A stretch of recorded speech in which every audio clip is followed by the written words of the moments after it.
Guys, welcome to my YouTube channel. This video is going to be a bit long. I said I should warn you guys first. So this video is going to be a bit long, which is not my usual style. I don't like to watch long videos, so I try not to post very long videos, also because they're actually very difficult to upload due to like network issues and stuff. So long videos are not really my thing, but this video is going to be a bit different because it's going to be pregnancy updates, everything that happened after last video that you guys saw. So I just want to tell the whole story once and for all. I know how to do it in parts. It's already, a difficult thing to go through and to like retell and recall, so I just want to get it over with and just move on.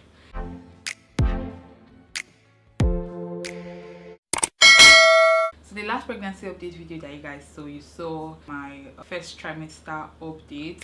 I was going to film a second trimester update, but things did not really go as planned. My third trimester ended at the end of July. I had my last doctor's appointment on the 30th of July. I hope I'm correct. It was on a Saturday.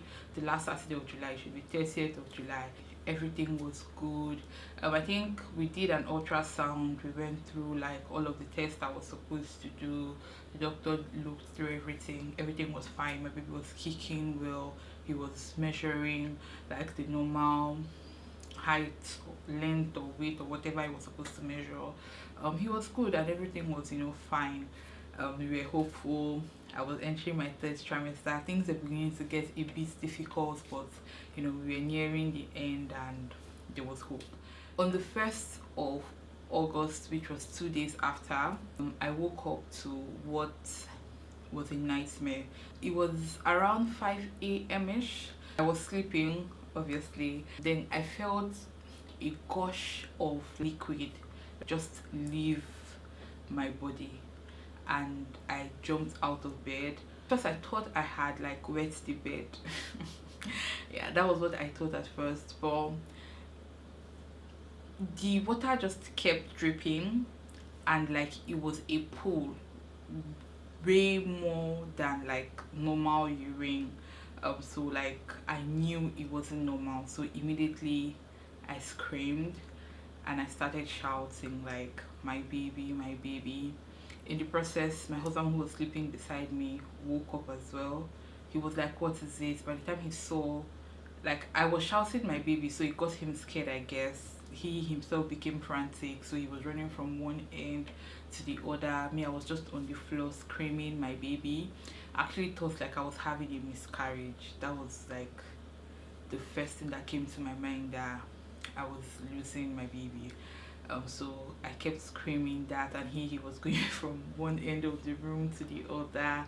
At a point, I think it came to his mind to call our doctor, who we had just seen 2 days ago, and he told us he was going to be traveling, so we knew that he was not going to be in the country.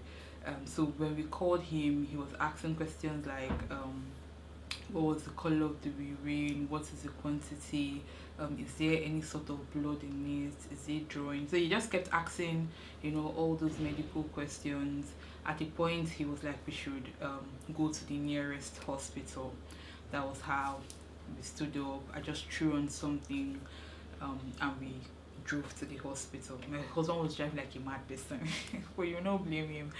So we got to the first hospital. They were closed. Apparently they were just like a clinic, they don't operate overnight or something. Then we went to the second one, went to their emergency entrance. Like they asked the whole question and everything. At that point I was just so scared and worried because I stopped feeling like movement as well. I don't know, so I was just asking them, is my baby okay, is the baby okay? They were like, calm down, calm down. The nurse that we met, who was on duty, did like an ultrasound. It was like this manual one. It wasn't really an ultrasound, just something to take the heartbeat. It was like a Doppler or something that you just put on your belly just to make sure that your baby has a heartbeat. So I heard the heartbeat. It wasn't as strong as it should be, I think, but it was there. So I knew that my baby was sort of okay, but I wasn't okay. Obviously, like something went wrong in the whole process. But the fact that like there was still a heartbeat, so we sort of calmed down a bit. I was still leaking fluid, so I was trying to ask what the problem was. So she was trying to tell me that it's okay, that it happens. Sometimes apparently it's called premature rupture of membrane. They gave me one kind of injection like that. They gave me drip as well and just asked me to wait and relax. The night shift was almost over, so the morning doctor was coming in soon, so they just said we should wait until the doctor came in. I was still worried, but I was in the hospital. My baby had a heartbeat. There was nothing more we could do, so we just waited. When the doctor came, they did like a examination, sort of to check if I was dilating or not. And then they did an ultrasound. We did a few other things before the doctor was not able to sit us down and like tell us what the issue was. So I mentioned it was like a premature rupture of membrane. Apparently my water broke, and at that point, so they were measuring the amniotic fluid that was left to see whether it was sustainable to like keep the baby in. But the concern was I was at 27, maybe 28 weeks. I think I was at 28 weeks at the time, and by the time they measured my baby, they were saying it would be safer to keep him in for as long as possible. If I had reached maybe 32, 34 weeks, they would have done an emergency C-section to, bring the baby out. But because I had not gotten to an almost full term, they were trying to like keep him in for as long as he would stay. So the doctor just said like at that point there was nothing they could do. They just need to keep measuring. Not that there was nothing they could do, like the best course of action would be for me to be on complete bed rest, preferably in the hospital, and they would continuously monitor both the fluid, the heartbeat, and myself, just to make sure that I'm fine. So I was at that hospital for a bit. I think maybe in the afternoon later that day I started bleeding, and that scared me, so I started crying again. They redid the whole process of the ultrasound and the whole thing, and they were like I shouldn't be scared, that bleeding at this point is like a normal symptom of whatever it was I was experiencing. But if the bleeding continues, or if like it gets worse, I should let them know. So yeah, later that evening, they came to tell us that their hospital is not equipped to handle a premature baby, just in case that they would need to deliver my baby. So we would have to be moved to a bigger hospital that had like the facilities to manage my child if he eventually was born earlier than expected. So we moved to another hospital which was more comfortable.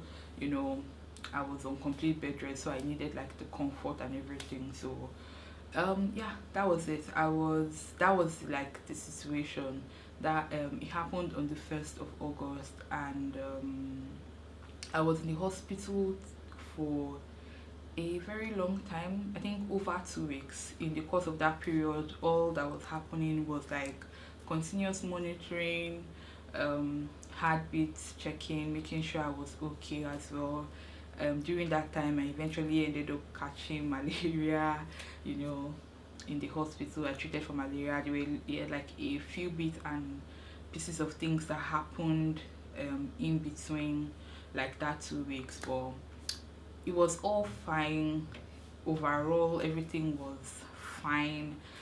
We had hope. We were just praying that my child stays in for as long as possible, because with babies they develop week by week, so every single week was important, every single week counts. So the prayer was just for him to stay in for as long as possible. We were hoping for like maybe 4 weeks, so it will get to 32 weeks before he will eventually be born. So that was the plan. I was living in the hospital, my husband was living in the hospital with me. So that was like our situation for that period of time. So fast forward to the 12th of August. On the 12th of August in the evening, I started feeling like, I don't know how to describe this sensation, but it was something to do with like my bladder and the fact that I had a catheter in. What that does is, because I was on complete bed rest, I was urinating very frequently because I was heavily pregnant and I had to be taking drip and drinking a lot of water as well, just to sort of build up the fluid that I was losing. I was having to pee a lot, so because they didn't want me to stand up and be doing that journey to the toilet to and fro, they had a catheter put in that would just extract urine. But on the 12th of August, I started having issues with it. At first, it was the fact that I could feel pressed. Usually, when you have a catheter in, when you don't feel when you are pressed, like once the bladder is full, the thing just extracts the urine. But on that day, I could feel myself, like when hot urine they catch you, like when you feel like you want to pee and it's really hot. That was the sensation I was getting. So I was constantly pressed, and I kept complaining to the nurse, and they were like, "You're not supposed to be feeling that, like you're not supposed to be." We kept arguing, going back and forth. Like they examined the thing, it didn't have any fault, but I could feel pressed. Like I could feel pressed, and you know how uncomfortable it is when you are really, really pressed and you need to go. Sometimes I had to stand up and walk around and move just so that the urine will come out. So it was very, very uncomfortable. At the point, I asked them to remove it, so they removed it. I still felt like a bit of discomfort with urine, but it was easier because I could just stand up and go and urinate. There was nothing, you know, there that is not doing what it's supposed to do, so I could just stand up and go and empty my bladder and come back to sleep. But later that day, the issue continued. This time around, it became like I could feel my bladder like expand and like contract, expand and contract. I thought it was my bladder. It continued that way, and then it progressed to like mild pain. So I kept complaining. At this point, said my husband was worried, or like he was worried. We kept complaining. In the middle of the night, they had to go and call a doctor because the nurse was tired of like my constant complaints. So she had to go and call a doctor. So when the doctor came, they kept examining he touched my belly and everything. As he was doing that, I heard the nurse say, "I think she's in labor." And no, she did not say I think she's in labor. I think it did not say something that she thought it was contraction. So when I heard contraction, I was like, "Am I going into labor?" The doctor quickly said, no, it's not labor. But because the nurse already said it, I just knew like something was happening. And the way it was like contracting and releasing, and then I'll have a period of relief and it will happen again. And the doctor finished doing the examination, and then he told the nurse to give me something, two things. One was like an injection to help with the pain, and the other was like a tablet that I have to put under my tongue. That one is supposed to help slow down labor if it was labor that was happening. So the nurse was doing that, and then the doctor called my husband out of the room. In my head, I'm like, why would you call my husband aside when the thing where they do me, like na me they do? Like, what is he supposed to do? But that's like another story for another day. But he called my husband out. They did the whole discussion, and then my husband came in. I asked him what the doctor said. He was trying to beat around the bush. What did he say? Apparently the doctor told him that it would be nice that if I eventually go into labor, for me to have a natural birth, because the plan all along had been to like do a CS just because of my fibroid situation. So the plan was to do CS and remove the baby when the time comes. Not remove, deliver the baby when the time comes. But the doctor was advising that I do a natural birth instead.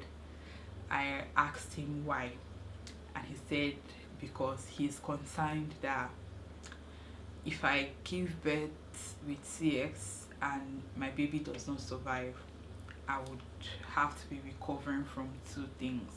So like losing my baby and recovering from years that it would just be a lot.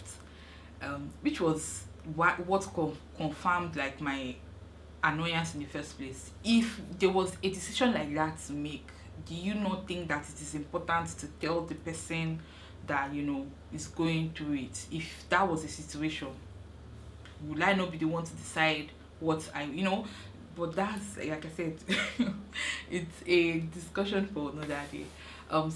But at that time I wasn't even worried about the fact that he told my husband. What I just asked him was like, are they concerned that I'm going into labor?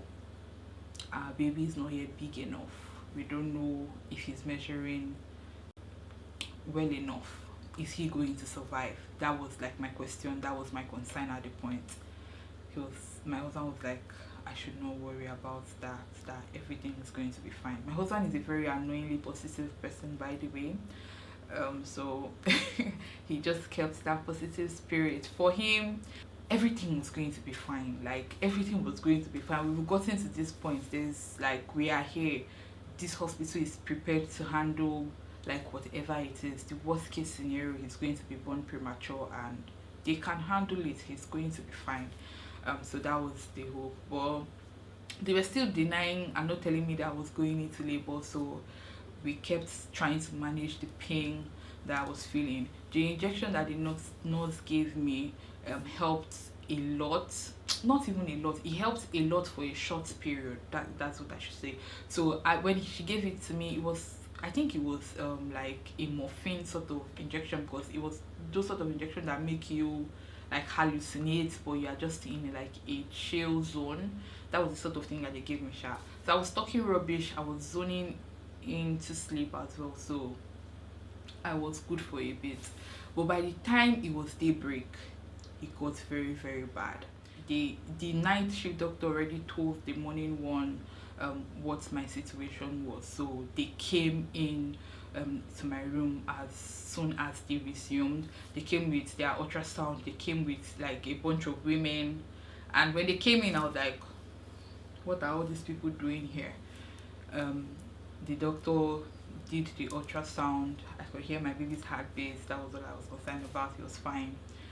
When he finished, he now pointed at one of the ladies that she should come. I was like, what is she coming to do? They said she's about to examine me for one thing that you know is like, I'm very uncomfortable with people touching my vagina. Like I don't like it. It's just like a very weird feeling situation for me. So when she said he was going to examine me to see if I'm dilating, I was like, is that the only way they can check? She said yes. So the lady, she didn't even go anywhere. Like she just put her and she was like, 6 meters. I was like, what did you say? She said 6 meters. At that point I was like hyperventilating. I was like, am I in labor? They said yes. I was like, God, no. no. This was not the plan. We were not prepared. I didn't have any, like I did not have anything. We did not have baby socks. No, like we didn't have anything. Oh God. No, I cannot be in labor. My husband kept saying, calm down. At that point, they started preparing. All of the women that they came with, they started preparing. My husband had to give somebody money to just go and buy like a few things I would need immediately after the birth. Then the whole labor thing started. You know, like there's this thing that just clicks in your head. Like by the time they said you are in labor, it's just like, oh, that's when the pain has started. Like my body was just waiting for them to confirm that, oh, this is what your situation is. So the whole thing just started. By the time the doctor was like, I should calm down, that they're going to try to do like a natural birth delivery. And since I'm a first-time mom, with me being 6 centimeters at the time, that's going to take maybe 4 to 5 hours for it to complete for me to push. Apparently my baby wasn't going to wait that long. I'm not sure if like the whole from the time she examined me to 6 centimeter and the time that I delivered, I'm not even sure if it was up to 2 hours. It happened very very fast and very very slow, just because I was experiencing pain, but it wasn't as long as 5 hours. It happened really quick. People who know me know that I'm very very stubborn, so you can sort of imagine what my whole labor experience was. I was not listening to anything that they were saying. I was following like what I was feeling with my body. At times I felt like kneeling down. I would kneel down. They'll say you are pressing the baby's head, you're not supposed to lie down this way. I was not listening to anything they were saying. At one point, the line that they had in my wrist, it was just very uncomfortable. I kept saying remove it, remove it. They said no, they will need it. I just yanked it in off, continued my whole thing. At a point the women got angry as well. They were just carrying faces, but I didn't care because like I was the only one that knew what I was feeling. But like I said, my baby wasn't going to wait 5 hours. It wasn't so long. The next time I allowed her to do the whole examination thing, my baby's head was coming out already. And then we transferred to the area where I was going to give birth. And with the help of my husband, I should say, with the help of, because like the press that I pressed him to give the last push that brought out my child, he needs notable mention. And it's like I pressed, he was going to even vomit his intestine. Like I pressed him. Apparently I was pushing and pushing, thinking I was doing something, but they were just watching me like this, like nothing was coming. I'm like, what is happening? So I had to press, like hold my husband and use everything in me and him to bring out the baby. Eventually he came out. They placed him on my chest. I looked down and see like just full head of hair. They placed him on my chest, but not for long because he wasn't obviously very big enough, so they had to rush him to the NICU. They came back shortly to say he weighed way more than we were expecting, so I was just so calm and happy. It was now time to sort out the placenta bits, which was another hell. It was just, apparently my placenta broke, so it didn't come out. The placenta is supposed to come out as a whole, I think, based on my experience, because mine didn't come out that way. So it came out in pieces. So she had to be putting, oh god, she had to be putting her hand, like she put her hand in and she scraped the whole area and tried to bring out as many pieces as she could. At a point, like I said, I was very uncomfortable with things going in and out of there. So I kept screaming. That was the worst part of labor. It wasn't even the push, it was that part. And she kept going in. It was painful as hell. Like she puts from her hand to her elbow, like just to, it was horrible. It was just horrible. At a point I just told her to stop, but my husband kept insisting, saying, have you removed everything? Like I should calm down, it needs to remove everything so that I don't bleed so much. But she was like, yeah, that she was done. So they cleaned me up. I went and I lay down. I was so tired. Like I was very very tired after that whole experience. I couldn't even walk to go and see my baby after that.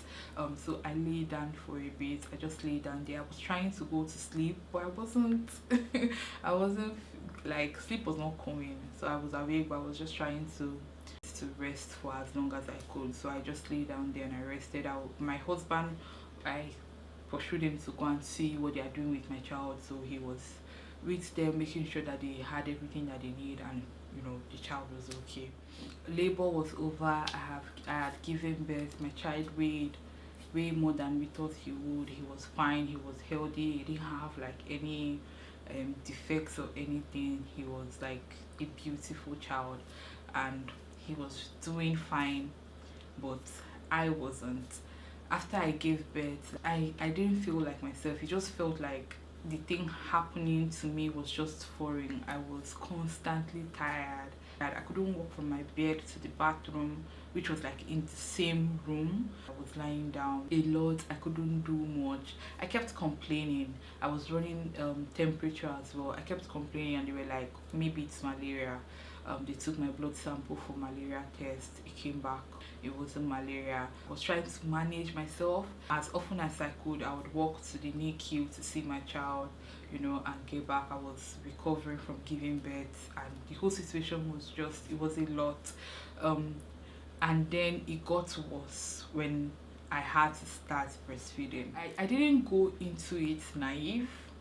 If anything, I read online, I heard stories. Like, I wasn't ignorant. I know women who complain about the pain of breastfeeding, so I was sort of expecting that. But in my own situation, I wasn't even expecting what happened to me. I think because I wasn't full term um before I gave birth, I think my breast milk didn't come in, so they had to manually try to force milk out, and the pain of that was just so uncomfortable. Like I said, I was constantly tired as well, and they were asking me to like do this thing, and I was trying as much as I could, but I wasn't producing as much milk as my baby would need. I would force myself to pump as well. Like, the whole situation just got worse. At the point, I called my sister and I was crying. I told her the whole thing. She was like, what the hell is that? Like, why can't they give him formula? She just sent me a list of good formulas that she used for her babies, and she was like, you guys should go and look for this in the market, and they should keep giving him that until you are yourself and can do what they are asking you to do. I started breastfeeding on the second or third day, and then on the fourth day I had gone through like my whole day. I had my bath, I had eaten, I just started to sit down and breastfeed, pump, not breastfeed. I sat down, I was pumping, my husband was beside me. All of a sudden I started shivering. Like, it was really, really bad. Like, I was just shivering and shivering, and it wouldn't stop. Those shivers happen, they've happened before, but it was just like for a few seconds and I'll be fine. I'll shiver for a few seconds and I'll be fine. But this one, it was just continuous. It kept going and going and going and going and going. I'm like, this cannot be normal. This is not okay. It felt like I was dying. My husband was scared. He kept calling doctors. The doctor that was on shift that night, it was in the middle of the night, so the doctor that was on shift the night, he came in with nurses. They gave me an injection to calm the chills, but it wasn't working. Like, I had to hold on to my husband real tight. He was scared. I thought I was dying. After that whole experience, the next morning they had to do an ultrasound again, just because they couldn't find any other reason why I was having the chills, the shiver, the fever, all of the things that were happening to me while I was constantly tired. It's not decided to do an ultrasound. Okay, no, I think I asked them to do an ultrasound because my sister told me that that was probably what was wrong with me. So they did the ultrasound, and then they found out that there were pieces of placenta that was still left, and I was losing too much blood. So by the time they checked my blood level, it was way below low. Like, it was lower than low. it was so low that they had to do blood transfusion, and because of the placenta thing they saw, I had to go to the theater to have them sanction it out. So I was asked not to eat anything for the rest of the day, and they would do the procedure at around 4-5 ish o'clock in the evening. We were preparing for that. I was trying to wrap my mind around going under anesthesia. They were supposed to give me the spine anesthesia thing, and I hate needles. I can't stand pain, needle pain. I was scared of like the whole operation thing, things going into my vagina. I was really anxious about the whole thing. But time came, I was wheeled to the theater, and that was like another scary thing that happened to me. Like, that whole experience was just, well. So, but the procedure was successful. They had to do like a general anesthesia because they realized that my blood pressure was very low, and the spinal tap that was the original plan usually drops your blood pressure. So since mine was low, they didn't want to take the risk of giving me that would make it even lower, so they opted for the general anesthesia. So I was asleep most all of the procedure, and by the time they were wheeling me out of the theater, that was when I started coming to myself. By the time I got to the theater, my husband was already waiting for me. I was blabbing a lot of rubbish, but he was there. It was such a, familiar feeling. So I asked him, how's my baby doing? He said my baby's fine. I was wheeled first to a recovery room. That was where I was supposed to stay until I was fully awake and my limbs were working, like they were back to normal. So I will now move to my room. I also had transfusion going in. They were transfusing blood to me. I eventually had to take 2 pints of blood, guys. 2. That was how low my blood was. Even after the 2, I was not up to the normal range. I was just close enough that I could use food to build it up back. That was how low my blood count was. So yeah, I was in that recovery room, and then when my limbs started working, a nurse escorted me to my room. As we were walking to my room, I passed the NICU and I was like, oh, my baby is here. I tried to look, but they blinded the windows with like dark clothes, so you can't really see from the window. I just mentioned that my child was here, but I went to my room.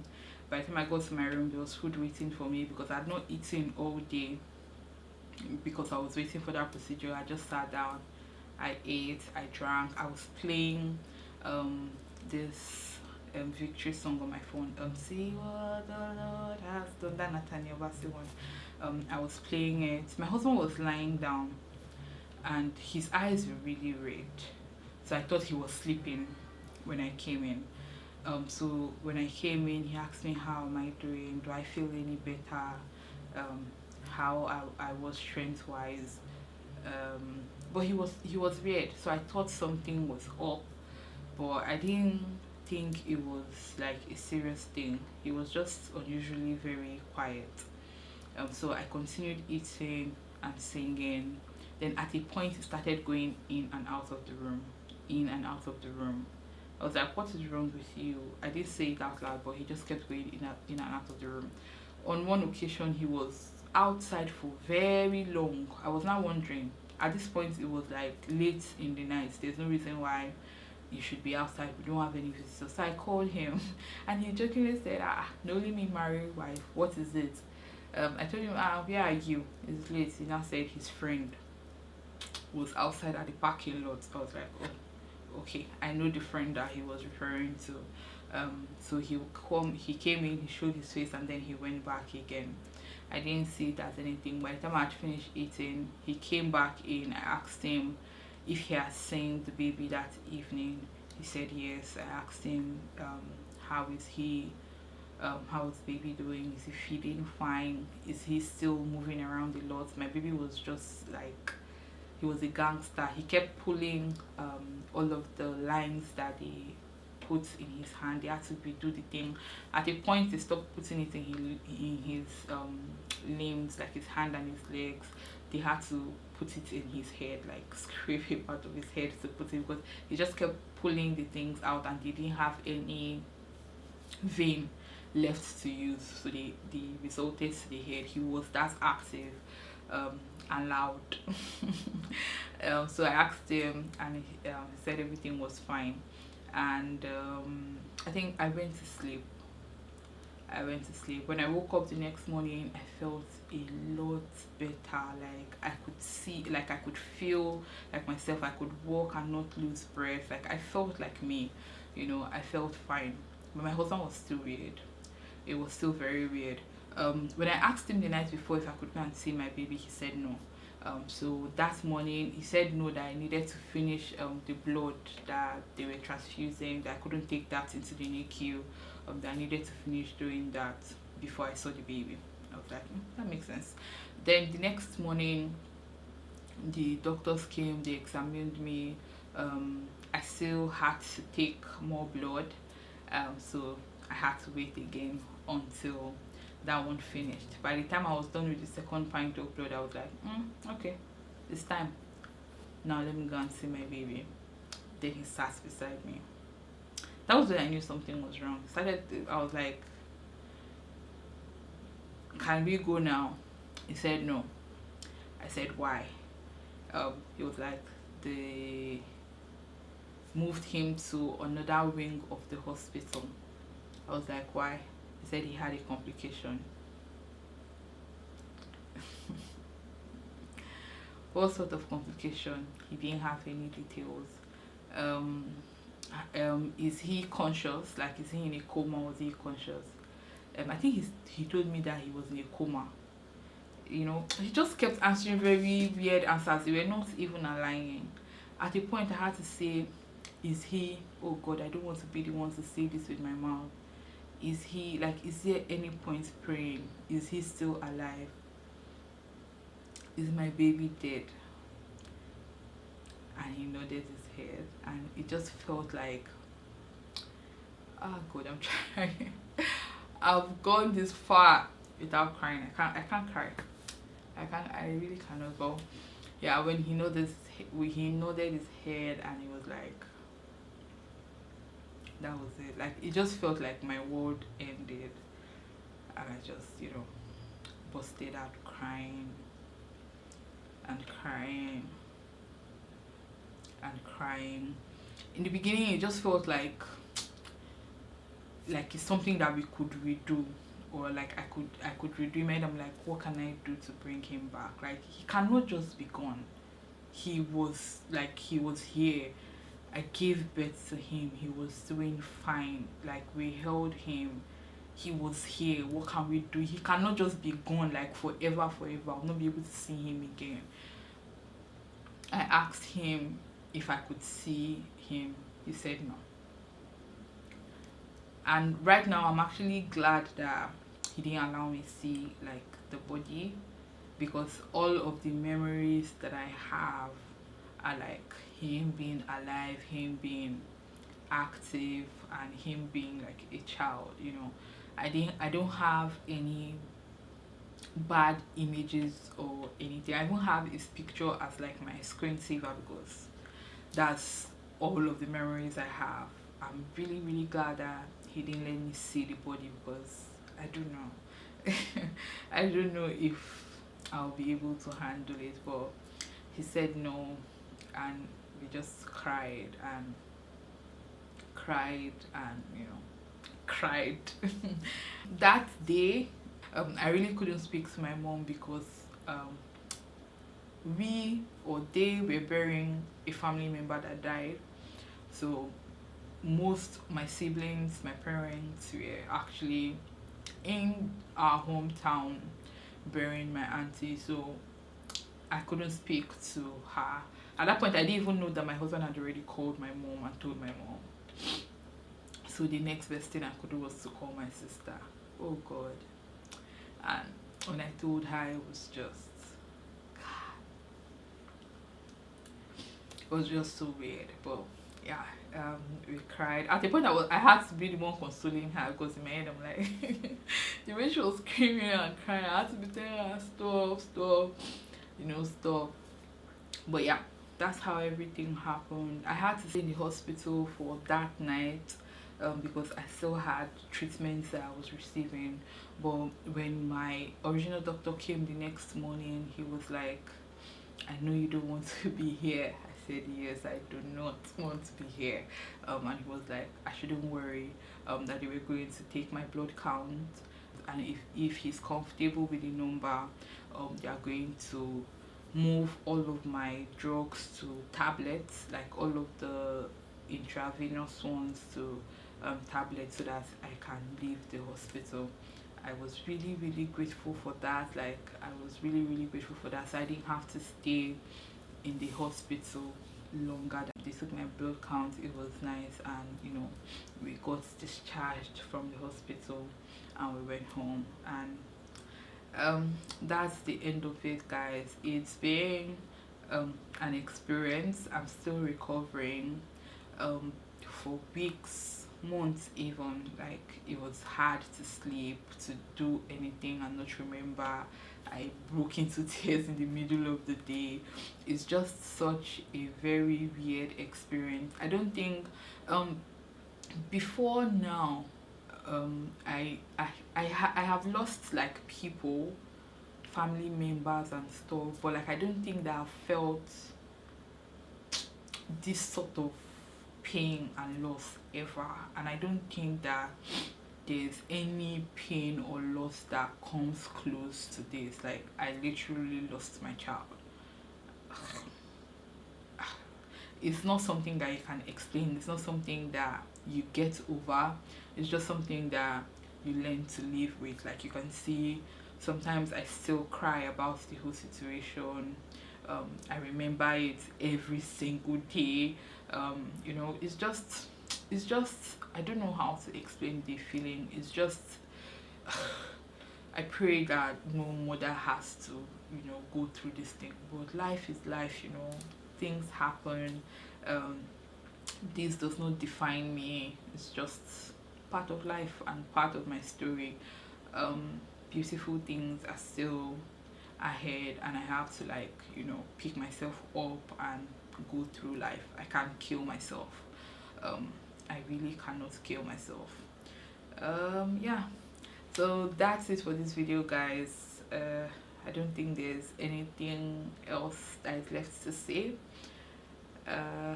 Yeah, let's just look forward to like beautiful, beautiful, beautiful, beautiful things ahead. Yeah, that's it for this video, guys. I hope you enjoyed watching. If there's anything to enjoy watching about this video, give this video a thumbs up if you liked it. Subscribe if you are not yet subscribed. If you are a mom who has recently lost a child, or you know, going through the pain of losing a child, or whatever the case may be, you lost someone close to you, just know that life goes on. There would be happy memories in future. This does not define you. It will feel like it's something that you cannot get over. It will feel like your world has come to an end. I remember telling my mom that I don't think that I can survive this, and she was like, typical Igbo mom, she was like, shut up, don't say that. But the truth is, you would learn to live with it. No, like you would learn to live with it, no matter how bad or how deep the pain you're feeling is right now. You will come out of it like a better person. My perspective on life has changed. I view death a lot more differently. I view life a lot more differently. You know, you just see things with like a different lens. If you've gone through this sort of thing, and it's supposed to, you know, help you live life more fully. So don't despair. Go through all of the motions. If you need to cry, cry. If you need to shout, shout. Whatever you need to do it. But just know that you will be fine. You will be fine. Lean on the people who are close to you. Lean on people who understand you. For me, my husband was like the closest person, and my mom as well. I know that my mom lost a child. Like people who have experienced like the same things, they would know how to like comfort you and be with you. My husband like went through the same experience with me as well, even though he wasn't carrying the baby like pregnancy wise. He went with me, like we went to every single doctor's appointment together. We went through all of my pain episodes together, all of my stay in the hospital. My husband was there with me, so like just the both of us understand like the gravity of what we've lost, so we could lean on each other and console each other. Don't take to heart all of the comments that people would make that don't suit you. A lot of people, they have the best interest, they have like your best interest at heart, they just don't know the right things to say. But I'll probably film another video about like the silly comments that people you know made to us, which like if you look at it is not really bad, because going through this sort of thing, you don't know what to say to somebody that has lost like lost their child or lost someone. So a lot of people, they speak from like their own understanding, especially if they haven't been in that shoes, or even people who have experienced it and gotten over it. They just feel like you'll be fine. Those kind of silly things, don't hold on to it. They mean well, um even though they are just silly, they mean well. So just take the comfort in whatever comment it is they make. It's just like how they know to comfort you. So don't put that in mind. Just focus on your recovery, focus on getting better, and focus on you know your right now. One day at a time, everything will begin to look good very soon. Yeah, I've become a grief counselor. That's it for this video, guys. If you have any questions, any things that you want me to talk about, leave it in the comment section. If I'm comfortable answering them, I'll probably do a Q&A. If not, I'll let you know that it's not something I'm comfortable discussing. But I'm glad that I filmed this video. It's therapy. It helps to talk about it as well. So it helps to talk about it with people who understand, not with everybody. And YouTube is my diary, and this helps a lot. Yeah, I'm done talking, guys. I'm done this time around. Don't forget to subscribe to my channel. There are a lot of good videos coming. So please subscribe, and I'll see you guys in the next video. Bye bye. Doodles.